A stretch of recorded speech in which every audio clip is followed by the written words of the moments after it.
پھر انہوں نے دو ٹوک ان کو کہا ہے جی کہ آپ اپنے فنڈ سے جو جنریٹ کرتے ہیں، مثلا چنگیوں کا ٹھیکے ہوتے ہیں یا مقامی سطح پہ ٹیکسیز لگا کر وہ فنڈ جنریٹ کرتے ہیں مقامی نمائندے، ان کو تو اپنی صوابدید پر خرچ کریں گے، لیکن جو حکومت کی طرف سے لوکل گورنمنٹ کو فنڈز ملیں گے ان میں ممبران اسمبلی نے ڈنڈی مار کر اسکیمیں مرتب کرنے میں اپنا کوئی نہ کوئی رول برقرار رکھا ہے۔ مزید چونکہ تفصیلات ظاہر ہے ابھی تک پورا ایکٹ سامنے نہیں آیا، وہ سامنے آئے گا تو ممبران اسمبلی یہ ہمارے نمائندے جو ہیں بلدیاتی، انہوں نے بالکل ہو اس کو تسلیم نہیں کیا، اور انہوں نے اعلان کیا ہے کہ عدالت کے پاس وہ جائیں گے تو انہیں عدالت کی ریٹ لے کر جائیں گے، تو انہیں عدالت بنتی ہے نہیں بنتی یہ فیصلہ عدالت ہی کرے گی، لیکن عدالت سے وضاحت ضرور وہ مانگیں گے، اور انہوں نے اعلان کیا ہوا اگلے چند دنوں میں میرے خیال میں جب وہ ایکٹ کی کاپی بھی آ جائے گی تو ہائی کورٹ کے پاس وہ ریٹ جا کر دائر کریں گے، اور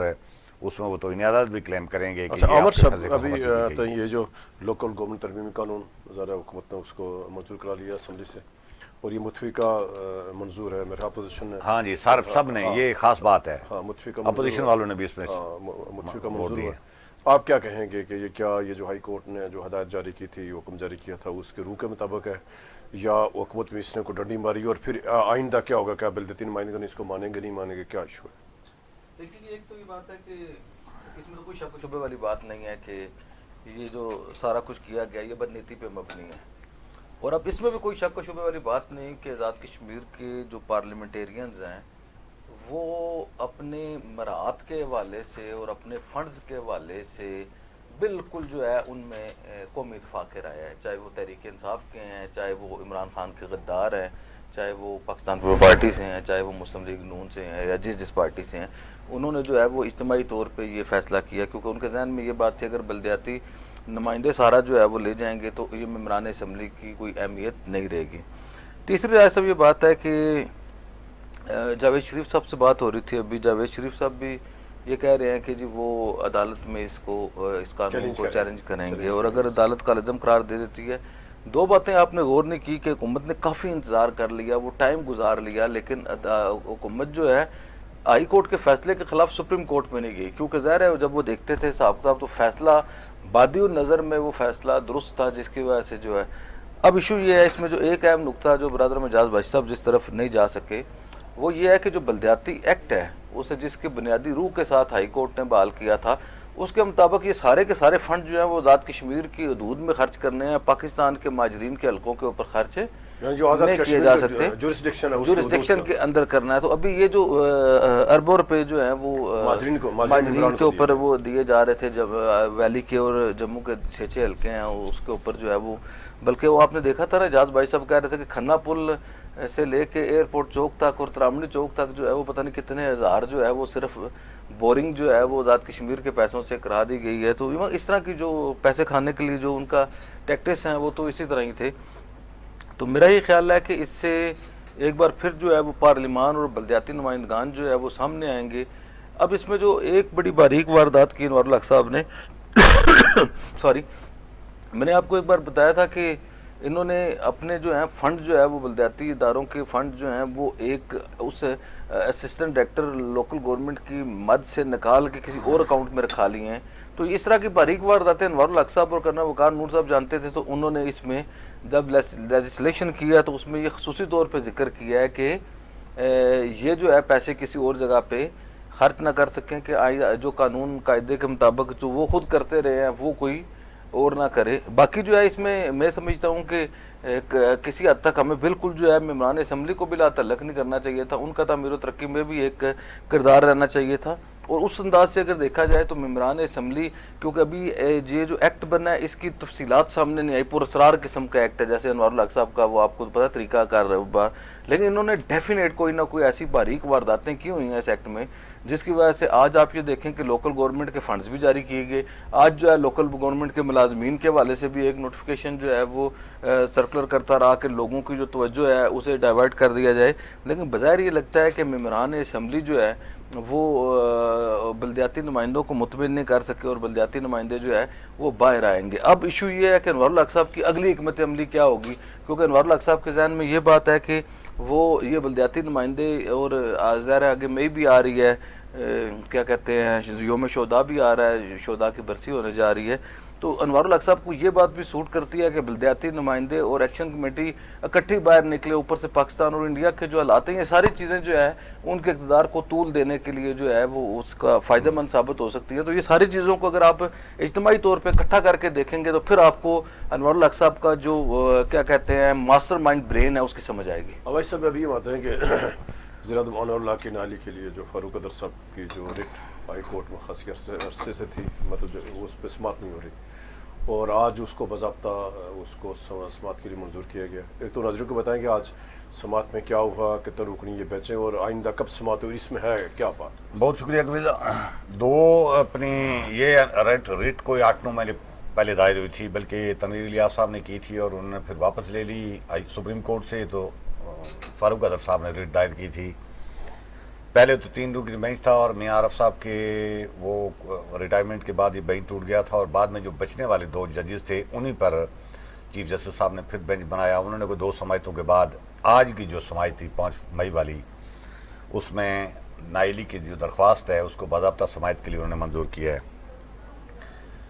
ویسے تو بہت زیادہ غیر ضروری میں سمجھتا ہوں، غیر ضروری تو نہیں کہا جا سکتا، یہ عدلیہ کا اختیار ہے کہ وہ ظاہر ہے کسی کیس کو جتنا جلدی چاہے ممکن وہ کر لے، یا پھر وہ اس کو لمبی تاریخیں بھی دے سکتی ہے. لیکن یہ چونکہ بڑی ضروری نوعیت کا کیس تھا اور اس میں ایک ریاست کا چیف ایگزیکٹو ہے جس کا آئینی اور قانونی ماہرین کی روح سے، ماہرین کی رائے میں وہ بالکل ایک لیگل پروسیس سے ہٹ کر وزیر اعظم بنے ہوئے تھے، اس کا جلدی فیصلہ ہو جانا چاہیے تھا. لیکن خیر عدلیہ کی باتوں پر آج وہ ہوا ہے کہ انہوں نے 48 ممبران کو نوٹس جاری کرنے. 48 وہ ممبران جنہوں نے انوار الحق صاحب کو ووٹ دیے تھے، ان سے بلا کر بیان ریکارڈ کروائے جائیں گے. پوچھا جائے گا کہ آپ کو ووٹ دیتے وقت اس بات کا کیا علم تھا کہ انوار الحق نے وزیر اعظم بننے سے پہلے، وزیر اعظم کے انتخاب سے پہلے بطور اسپیکر استعفیٰ دیا تھا، یا آپ لا علم تھے. یہ ان سے پوچھا جائے گا. اب ظاہر ہے اگلی تاریخ بھی نہیں دی گئی، اور وہ چونکہ ایک بار ظاہر ہے 48 ممبران کے بیانات ہے، تو 48 ممبران تو کسی ایک تاریخ کو آ کر بیان جمع تو نہیں کروائیں گے، یا وسالتاً پیش ہوں گے یا وکالتاً پیش ہوں گے، اور ان کے لیے بڑے جی وہ 48 وکیل کریں گے. تو پھر یہ اس کا مطلب یہ ہے کہ 48 تاریخیں، 48 مہینے بھی لگ سکتے ہیں. لیکن عدالت چاہے تو ایک ہی تاریخ پر یا 2 تاریخوں میں ان کو پابند کر سکتی ہے کہ وہ اصالتاً یا وکالتاً عدالت کے اندر آ کر پیش ہوں اور اپنی رائے دیں، اپنا یہ موقف دیں کہ آیا وہ لا علم تھے یا انہیں اس بات کا علم تھا. تو میں سمجھتا ہوں کہ اب یہ کیس تو منطقی انجام کی طرف چلے جانا چاہیے. بالکل اس میں کوئی 2 رائے نہیں ہے. جو انوار الحق صاحب کے حامی وکلاء کے حلقے ہیں وہ بھی، اور جو دوسری طرف والے حلقے ہیں، سب کی رائے یہی ہے کہ ایک آئینی عہدے پر بیٹھے آدمی کو دوسرے آئینی عہدے کا انتخاب لڑنے سے پہلے والے آئینی عہدے سے لازمی ریزائن کرنا چاہیے، جو کہ انوار الحق صاحب نے نہیں کیا. اور عطا کہ انوار الحق صاحب نے جو ریزگنیشن لکھ کے دیا بطور اسپیکر، اس میں بھی انہوں نے یہ بات لکھی ہے کہ میں چونکہ وزیر اعظم آزاد کشمیر منتخب ہو چکا ہوں، اسی لیے اسپیکر کے عہدے سے استعفیٰ دیتا ہوں. وہ بھی ثابت ہے، اس میں لمبے گواہوں کی ضرورت ہی نہیں ہے سارا. تو میرے خیال میں یہ عدلیہ ہی فیصلہ کرے گی، تو ہم تو ظاہر ہے رائے دے سکتے ہیں. آئینی معاملہ، ایک آئینی سوال معزز عدلیہ کے پاس موجود ہے، اور ذرا طویل یعنی اس کو خاصی عرصہ ہو گیا اس پہ سماعت ہو جانی چاہیے. لیکن ابھی جو وزیر اعظم کا انتخاب کو 2 سال ہو گئے اور انور الحق 2 سال وزیر اعظم، تو ظاہر ہے ایک اس سے پہلے بھی تنویر الیاس صاحب کو بھی عدالت کے ذریعے سے نااہلی کا سامنا کرنا پڑا. تو یہ معاملات آزاد کشمیر کے سیاسی معاملات، آج جو حالات ہیں وہاں جو سیاسی عدم استحکام ہے، جو سنگین صورتحال ہے، اس کا خود کیوں نہیں حل نکالا گیا؟ اتنا عرصہ ہو گیا، پھر ابھی معاملہ پھر عدالتوں میں جا کر گھسیٹا جائے گا. دیکھیے جہاز اپنا رائے فیل صاحب، ایک تو یہ بات ہے کہ انوار الحق صاحب کی جو حکومت ہے ایک عدالتی فیصلے کی ذریعے ہی مارد وجود میں آئی ہے، اور بظاہر یہ لگتا ہے کہ کسی عدالتی فیصلے سے ہی جو ہے وہ جائے گی، کیونکہ انہوں نے جب سے آئے ہیں اور ان کے ساتھ جو قوتیں ان کے ساتھ تھی، انہوں نے اتنا پولیٹیکل سسٹم جو ہے وہ کمزور کر دیا ہے، ساری سیاسی جماعتوں کو تقسیم کر کے تباہ و برباد کر دیا، ان کی جو ہے نا حشر نشر کر کے رکھ دیا.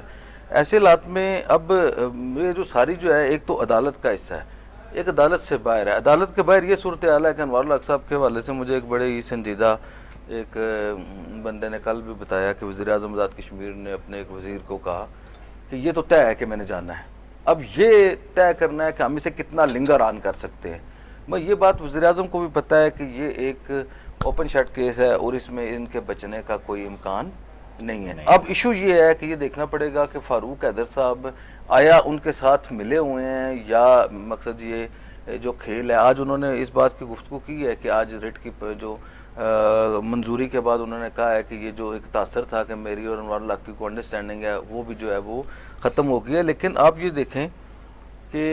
ایک تو یہ بات ہے کہ سپٹمبر میں یہ ریٹ فائل ہوئی تھی اور یہ 10 اکتوبر یا 5 اکتوبر کو جا کے یہ اس کا یہ ڈیسائیڈ ہوا ہے کہ یہ مقصد قابل سماعت ہے یا نہیں ہے. آج یہ قابل سماعت قرار دی گئی ہے. اگر وہ ستمبر کے بعد 3 مہینے وہ کر لیں اور 5 مہینے یہ کر لیں تو 8 مہینے تو ویسے بظاہر ہائی کورٹ کے حوالے سے جو ریٹ پٹیشن ہوتی ہے اس کے حوالے سے یہ کہیں میں نے سنا ہے کہ 1 مہینے کا, اور اب جو کوئی سپریم کورٹ کا نیا فیصلہ ہے اس میں 2 مہینے کی بائنڈنگ ہے کہ 2 مہینے میں ایڈمٹیبل ہے یا نہیں ہے, اس کا ڈیسیژن ہونا چاہیے. لیکن کیونکہ اب یہ نیا بینچ بنا ہے تو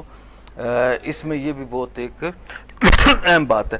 اب اس ریٹ کی جو اہمیت ہے رائے صاحب, اس میں اگر آپ کو میں بتاؤں اس کی اتنی اہمیت ہے کہ انوار الحق صاحب اس ریٹ کے حوالے سے بہت ٹچی ہیں اور وہ کسی بھی حد تک جا سکتے ہیں. وقت ختم ہو گیا عمر صاحب, جو کام نہیں میں آپ کو پہلی بات بتاتا ہوں, آپ کو یاد ہے کہ عہدے پر بندے کو جا کر بھی عدالت سے فارغ سابق جو جج تھے جسٹس سجاد صاحب, آج کل سپریم کورٹ بار کے بھی صدر رہے اور بڑے معروف قانون دان ہیں, انہوں تنویر الیاس کے کیس میں ایک جو ہے وہ میں معذرت چاہتا ہوں, تنویر الیاس صاحب کے کیس میں ایک ریویو انہوں نے پٹیشن فائل کی جس میں انہوں نے اس کا ذکر کر دیا کہ انوار الحق صاحب کا یہ جو ہے اور ضیاء القمر صاحب کا انتخاب سمیت ان سب چیزوں کو انہوں نے سپریم کورٹ میں چیلنج کر دیا. جب آرٹیکل 17 اور اس کی جو سب شک ہے 2 سامنے آئی عدالت میں سپریم کورٹ کی طرف سے آئی تو وزیر اعظم آزاد کشمیر اس قدر بوکھلا گئی کہ اس سے پہلے وزیر اعظم آزاد کشمیر پبلکلی مقصد بہت برا بلا کہتے تھے تنویر الیاس صاحب کو, اور یہ کہتے تھے یہ کو 50-60 کروڑ روپے کا یہ جو سیکرٹ فنڈز کا کیس ہے وہ تنویر الیاس صاحب 50-60 کروڑ روپے دینے کے لیے تیار ہیں, لیکن وہ کہتے ہیں مجھے گرفتار نہ کرو, لیکن میں نے اس تنویر الیاس کو گرفتار کر کے عدالتوں میں گھسیٹنا ہے. اور اس کے بعد آپ یہ دیکھیں کہ وہ جو ہے یہ جو کیس ہے اس میں فوری طور پہ جو ہے وہ اس کے بعد تنویر الیاس کا کیس ابھی کبھی آپ کو نظر آیا تنویر الیاس کا کیس نہیں کبھی وہ آپ پھر بات نہیں صلح ہو جانے الگ بات ہے نا. احتساب عدالت میں جو ریفرنس ہے وہ کس طرح ختم ہو سکتا ہے؟ آپ نے کسی کے اوپر ریفرنس میں کر ہوا تھا ریفرنس, جی ریفرنس ہوا تھا. وزیر اعظم یہ تقاریر کرتے تھے, وزیر اعظم کہتے تھے ان کا پیٹ میں سے نکالوں گا, یہ کروں گا وہ کروں گا. میں 60 لاکھ روپے اس کی انکوائریاں 60 کروڑ روپے کے کیس کی انکوائریاں مکمل کر کے میں انوار الحق صاحب کے لیے اتنا میٹر کرتا ہے کہ انہوں نے کہا جی جان چھڑاؤ اس سے. تنویر الیاس صاحب انہوں نے کہا جی مل مل کے کھیلتے بولتے ہیں اور جان چھوٹ گئی. تنویر الیاس صاحب کی بھی جان چھوٹ گئی, انوار الحق صاحب کی بھی جان چھوٹ گئی. اور اگلی سماعت پہ جب وہ عدالت میں جانا تھا تو رائے سجاد صاحب نے وہ اپنی پٹیشن ریویو پٹیشن ہی واپس لے لی. ٹھیک ہے, اس کے بعد میرے نوٹس میں ایک بات آئی کہ ایک کوئی صاحب جو ہیں وہ انہیں فارچونر چاہیے تھی اور وزیر اعظم جو ہے وہ انہیں کوئی چھوٹی موٹی کار دینا چاہتے تھے, تو اسی کیس میں کسی جگہ پہ انہیں فارچونر بھی دینی پڑ گئی. وہ میں آپ کو کسی وقت اس کی کہانی جو ہے وہ یہ کبھی الگ سناؤں گا, یہ بھی ایک بڑی تاریخ کی دلچسپ کہانی ہوگی. اچھا اس کے بعد جناب والا یہ جو آپ دیکھیں کہ آج جو ہوا ہے آج سماعت یعنی ایک تو یہ بات اب یہ دیکھنا پڑے گا کہ اس میں آیا کسی ٹائم فریم میں کرتے ہیں. اب وزیر اعظم جو ہے جس عدالتی فیصلے کے تحت وزیر اعظم بننے ہیں ایک اور عدالت کی آڑ میں پیچھے چھپے ہوئے ہیں. دیکھیں نا, وزیر اعظم اگر کلیئر کٹ ہے تو وہ کہ نہ سارے ثبوت لائے, سیکرٹری اسمبلی جو ہے اور اسپیکر پریس کانفرنس کریں کہ جی یہ اس وقت الیکشن ہوا ہے, یہ انہوں نے اسپیکر استعفیٰ دیا ہے, یہ قانون ہے, یہ قاعدہ ہے, وہ کلیئر کیس کو آپ جان چھڑا لیں نا. کل آپ مجھے یہ بتائیں کہ 6 مہینے بعد یا 7 مہینے بعد یا ان کے سال بعد, اگر 1 سال بعد جو ہے اگلے سال جب انتخابات کا اعلان ہو چکا ہوگا اگلے انتخابات کا, اس وقت انوار الحق صاحب کو یہ نائل قرار دے دیتے ہیں کہ جی انوار الحق صاحب کا انتخاب درست نہیں ہوا تو اس کی ذمہ داری جو ہے وہ کس کے اوپر ہوگی. مگر غیر ضروری جو ڈیلے ہو رہا ہے اس کیس میں, میرا یہ خیال ہے کہ اب مجھے نہیں پتا ظاہر ہے یہ تو فریقین کا معاملہ ہے, عدالتی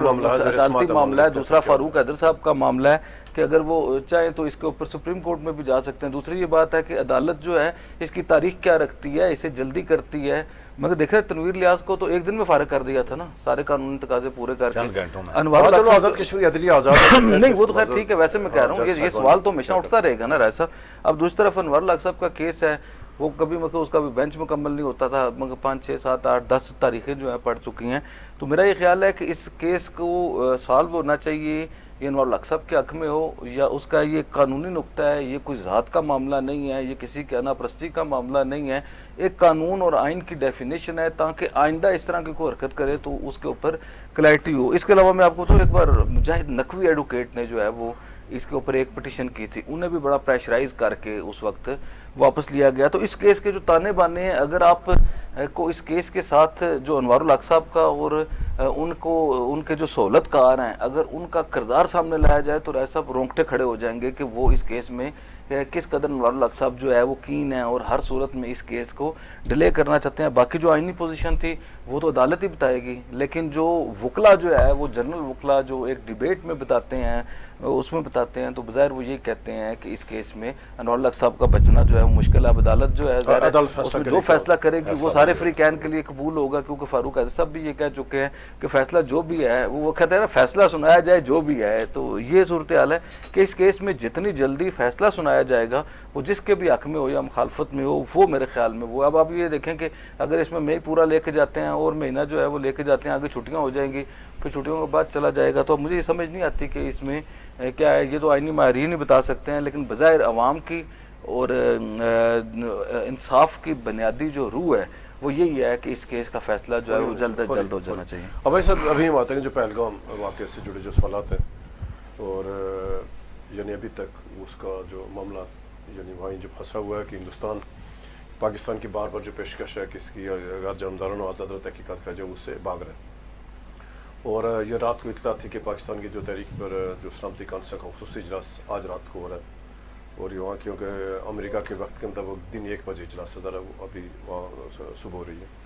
تو آپ کیا کہیں گے کہ یہ جو پہلگام واقعے سے جتنے سوالات ہیں یہ کہاں پہنچے، اور ابھی تک ہندوستان کے جتنے بھی پروپیگنڈا تھا، جتنی اس کے سازشیں تھی، ساری کی ساری بے نقاب ہوئی بری طرح کے ساتھ، تو کیا کہیں گے ساری صورتحال؟ کفیل صاحب میں سمجھتا ہوں کہ بہت ہی شاندار اور بہترین دانشمندانہ فیصلے اس وقت تک پاکستان نے کیے ہیں۔ ایک تو یہ اوپن انٹرنیشنل کمیونٹی سے اس واقعے کی غیر جانبدارانہ تحقیقات اور اس میں فل تعاون کا اعلان، اور دوسرا اعلیٰ سطحی جو انٹرنیشنل فورم ہے سلامتی کونسل، جس کا پاکستان اس وقت ممبر بھی ہے اور 2 سال کے لیے ممبر بنا ہے، اور اس سے پاکستان بھرپور فائدہ اٹھا سکتا ہے۔ اور میرے خیال میں یہ ساری صورتحال جب پاکستان وہاں جا کر بیف کرے گا، اپنی پوزیشن کلیئر کرے گا، اور ایک بار پھر پاکستان غیر جانبدارانہ تحقیقات میں انٹرنیشنل غیر جانبدار لوگوں کی موجودگی میں اور اس میں تعاون کی وہ کرے گا، اپنی پیشکش کرے گا، تو یہ پاکستان کے لیے اور زیادہ میں سمجھتا ہوں کہ انٹرنیشنل برادری کی طرف سے ایک حمایت کا اور فیور کا، اور پاکستان کے اس واقعے سے بالکل لا تعلق ہونے کا ایک اور بیان ثبوت سامنے آئے گا۔ بھارت اس وقت تک بالکل وہ اقدامات تو کر رہا ہے، کبھی پانی چھوڑ دیتا ہے، کبھی بند کرتا ہے، کبھی اپنے میڈیا کے ذریعے الزام لگاتا ہے، لیکن ابھی تک انہوں نے بھی پاکستان ان کے کسی دفتر خارجہ نے یا ان کے کسی وزیر اعظم صدر نے یا ان کے کسی ادارے نے آفیشیل طور پر پاکستان کے اوپر اس واقعے کا الزام نہیں لگایا، لیکن جو اقدامات وہ کر رہا ہے وہ ڈیفینیٹلی پاکستان کے خلاف ہی ہیں۔ جب پانی چھوڑتا ہے، بند کرتا ہے، وہ سنتاس معاہدہ معطل کر دیا، تجارت معطل کر دی، اور بہت سارے اقدامات کیے، اور یہ روز جو ایک جنگی جنون ماحول ہے پورے جنوبی ایشیا کے اندر، اور اس میں وہ پاکستان سے گئے ہوئے بہت سارے لوگوں کو وہاں، آج میں ایک تصویر دیکھ رہا تھا، وہ دل دہلا دینے والی تھی، بچے سے ایک عورت سے اس کا بچہ چھینا جا رہا ہے، ماں سے اس کا بچہ چھینا جا رہا ہے، اور وہ اس قدر خوفناک طریقے سے چیخ پکار کر رہی ہے کہ سینے کے اندر دل رکھنے والے بندے کی آنکھوں سے آنسو بہے بغیر بالکل کوئی راستہ باقی نہیں بچتا۔ تو یہ دیکھیں نا، اب ظاہر ہے دونوں ملکوں کے درمیان غلط فہمیاں ہیں، اس کا قیمت ہے اس طرح کے معصوم لوگوں کو جن کا کوئی قصور نہیں ہے، جو اپنی زندگیاں بسانے کے لیے ادھر سے ادھر آئے تھے، ادھر سے ادھر گئے، شادیاں بیاہ کر کے اور امن اور سکون کی زندگی بسر کر رہے تھے، ان کا اس واقعے سے تعلق بھی نہیں ہے، بلکہ تنگ ہیں اس طرح کے غلط فہمیوں سے، تو وہ ان کو قیمت ادا کرنی پڑ رہی ہے۔ تو میں سمجھتا ہوں کہ سلامتی کونسل میں پاکستان کو یہ موقع ہے، اپنا کیس پیش کرنا چاہیے، اور انٹرنیشنل برادری سے ایک بار پھر اس بات کا بھرپور مطالبہ کرنا چاہیے کہ غیر جانبدارانہ تحقیقات ہو، جس میں یہ بڑی سلامتی کونسل کی جو 5 طاقتیں وہ بھی شامل ہوں، غیر جانبدار جو ممبر ممالک ہیں وہ بھی شامل ہوں، اور پاکستان کو اس واقعے کے کی تحقیقات میں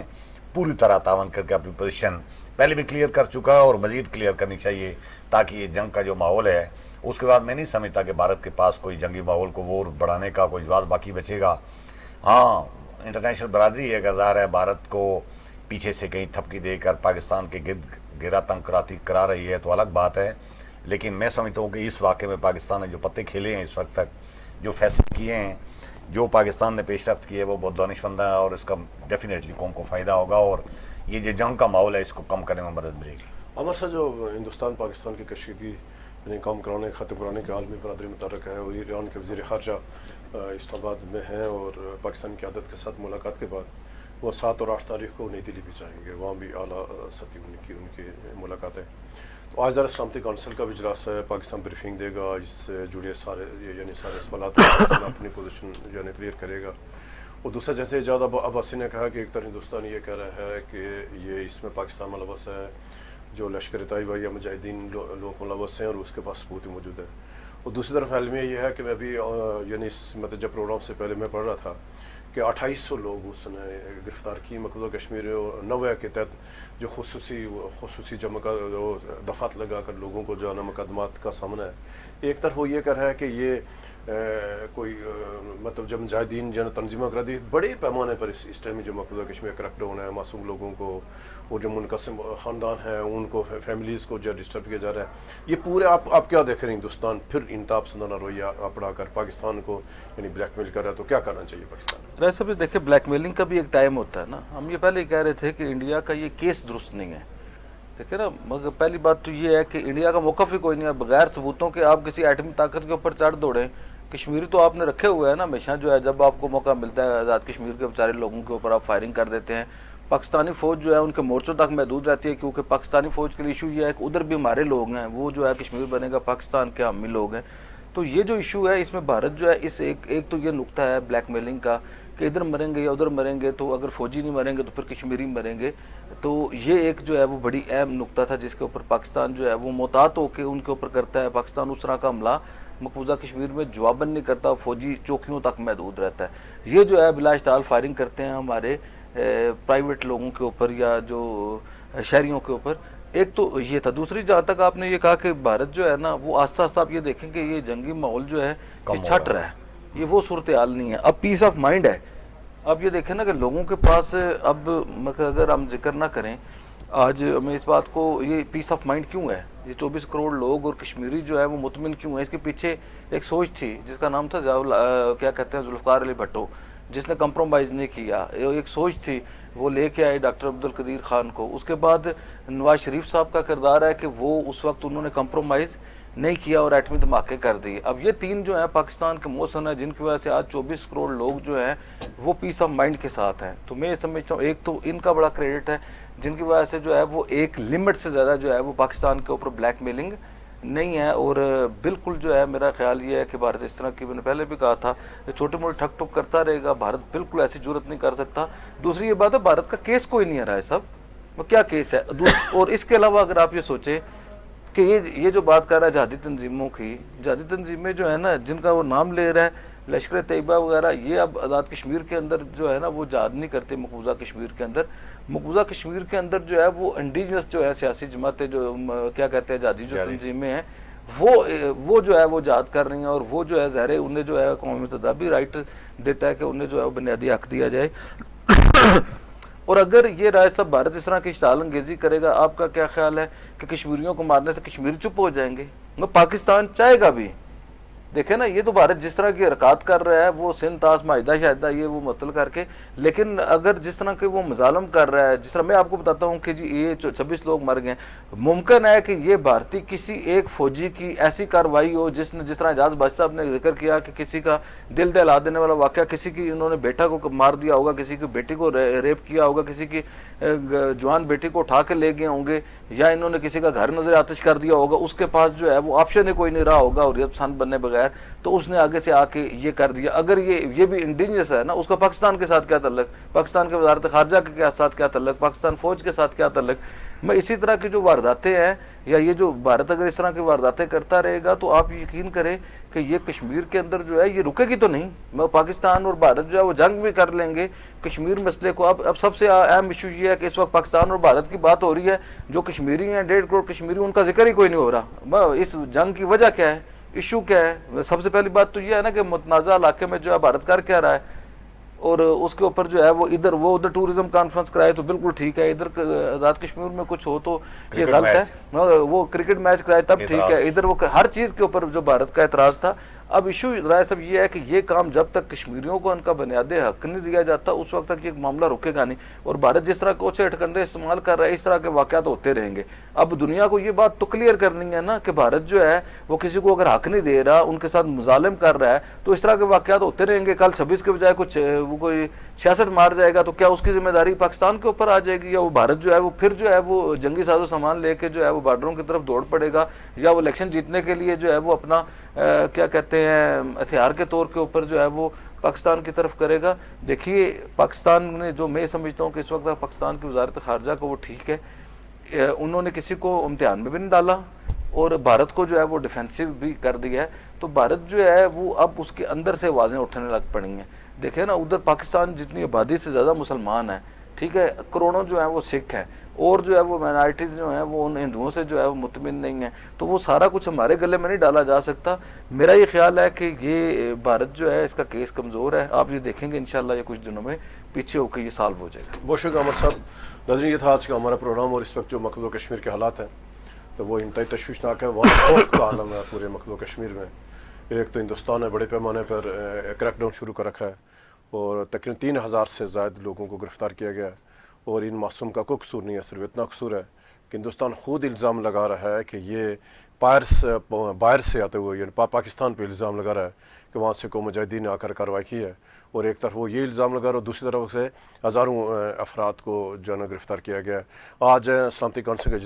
اجلاس ہو رہا ہے, اور امید یہی ہے کہ پاکستان اپنا کیس بھرپور طریقے سے پیش کرے گا. اور ہم بار بار یہ کہہ رہے ہیں کہ یہ پاکستان کے پاس بہترین موقع ہے کہ 5 اگست 2019 کے بعد سے یہ بہترین موقع ہے پاکستان کے پاس کہ وہ مسئلہ کشمیر کو حل کرانے کے لیے, مقبوضہ کشمیر جو بھارت کی بدترین جو ریاستی دہشت گردی ہے اس کو بے نقاب کرنے کے لیے اپنا واضح اور دو ٹوک موقف اپنائے. اور بالخصوص یہ جو موجودہ جو فوجی قیادت ہے جنرل آصف منیر صاحب, چیف آف آرمی اسٹاف, جس طرح کے ساتھ انہوں نے پہلی بار یعنی بھارت کی بلیک میلنگ میں نہ آنے کا فیصلہ کیا ہے, اور جو پاکستان کی فوجی قیادت نے جو موقف اپنا رکھا ہے یہی پاکستانی قوم کا اس کی خواہشات کی عین مطابق ہے, کشمیریوں کی خواہشات کی عین مطابق ہے. اور یہی ہے کہ ایک جرأت مند جو لیڈرشپ ہے, جرأت مند جو قیادت ہے, اس کے ایک فیصلے سے جو آج جو ہندوستان کے اندر ہندوستان 100 بار سوچ رہا ہے کہ کیا ہم وہاں کوئی سرجیکل اسٹرائک کریں نہ کریں, حملہ کریں نہ کریں. یعنی یہ صرف یہی وجہ ہے کہ موجودہ فوج کی جو قیادت ہے جنرل آصف منیر, انہوں نے واضح پیغام دیا ہے ہندوستان کو, نہ صرف ہندوستان کو بلکہ پوری دنیا کو پیغام دیا ہے کہ اگر ہندوستان نے کوئی مہم جوئی کی, کوئی جارحیت کی, تو اس کا بھرپور اور خوفناک جواب دیا جائے گا. تو ناظرین ہم پھر پاکستان کی قیادت سے, پاکستان کی سیاسی قیادت سے, پاکستان کے وزیر خارجہ سے, پاکستان کے ملٹری قیادت سے, پاکستان کی اسٹیبلشمنٹ سے ہم یہ گزارش کرتے ہیں کہ یہ بہترین موقع ہے کہ اس موقع سے فائدہ اٹھایا جائے, مسئلہ کشمیر کو اولویت دی جائے, اور عالمی فورم پر تمام جہاں بھی ہے پاکستان مسئلہ کشمیر کو اہمیت دے. کل تک اجازت دیں. اللہ حافظ.